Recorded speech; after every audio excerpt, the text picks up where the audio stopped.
Quando chega um casal para terapia, uma das primeiras perguntas que eu faço individualmente para eles, em algum momento para os dois juntos, é assim, se ainda existe amor, eles ainda se amam, e segundo, se eles querem que essa relação dê certo novamente. Por quê?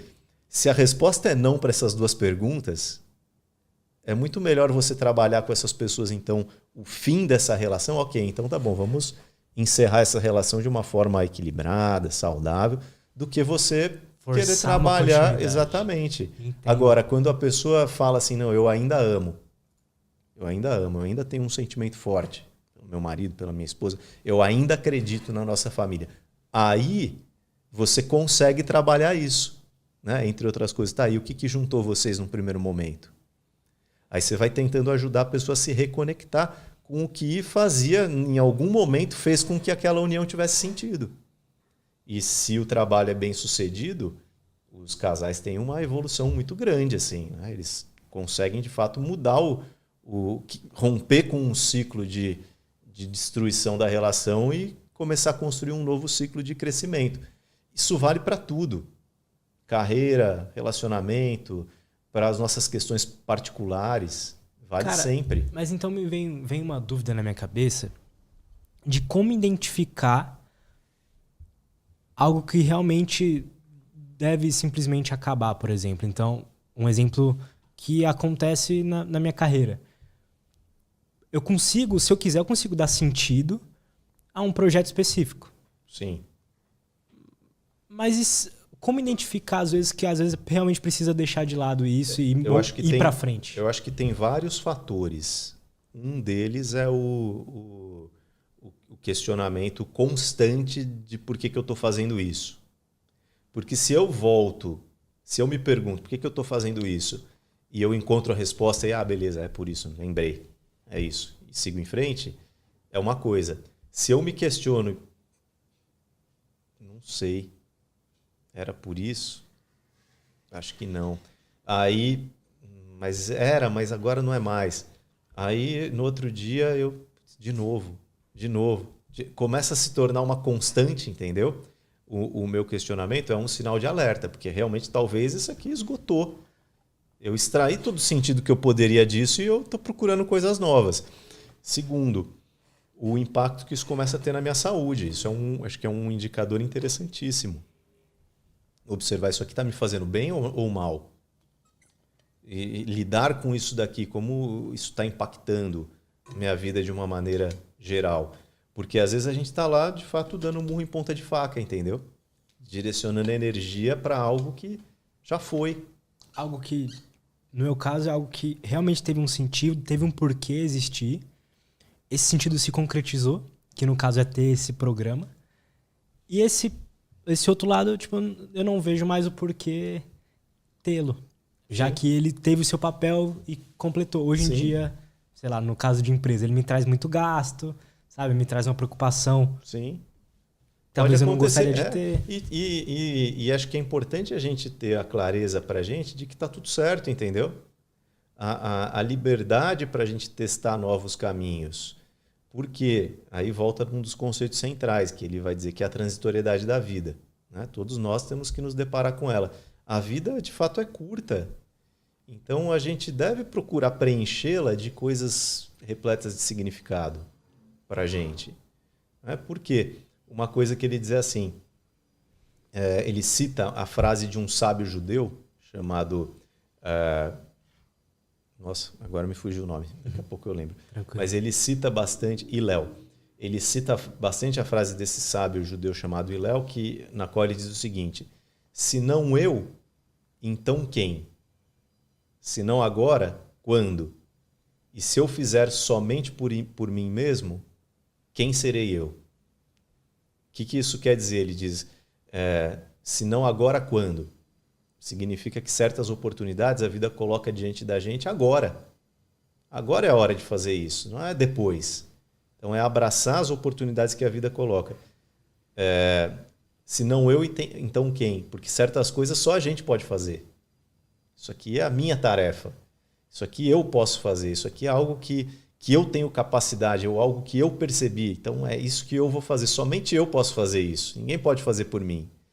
E terceiro, lembrar que a gente não faz as coisas só por nós mesmos. A gente faz as coisas sempre pelos outros também. A natureza do ser humano é autotranscendente. O Frankl diz que uma analogia boa para isso é o bumerangue. As pessoas acham que a função do bumerangue é ir e voltar. Uhum.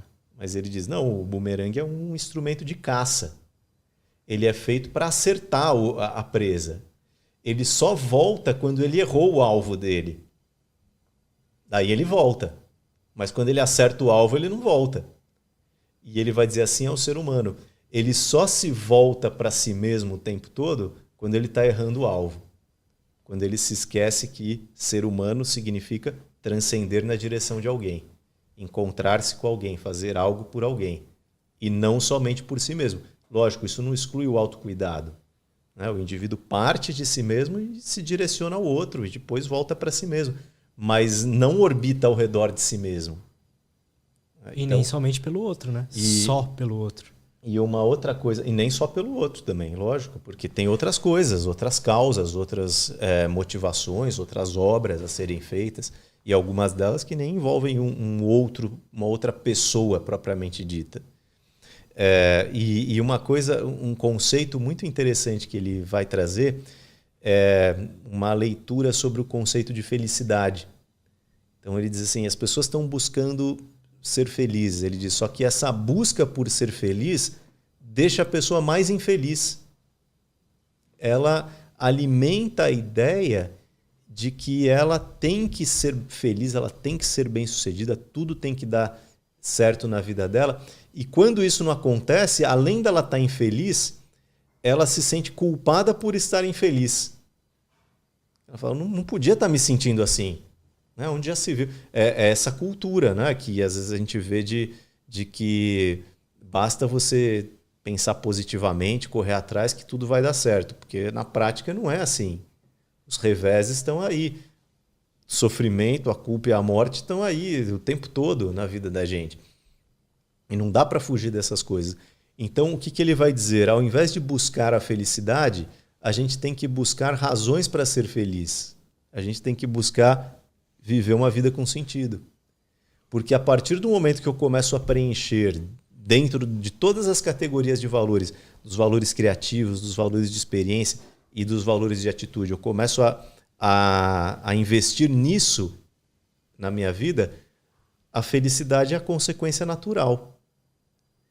A expressão que ele usa é a seguinte, a felicidade vem e se instaura. Né? Por quê? Ela se torna o resultado. E quando eu faço da felicidade uma meta, ele diz aí que eu nunca chego até ela.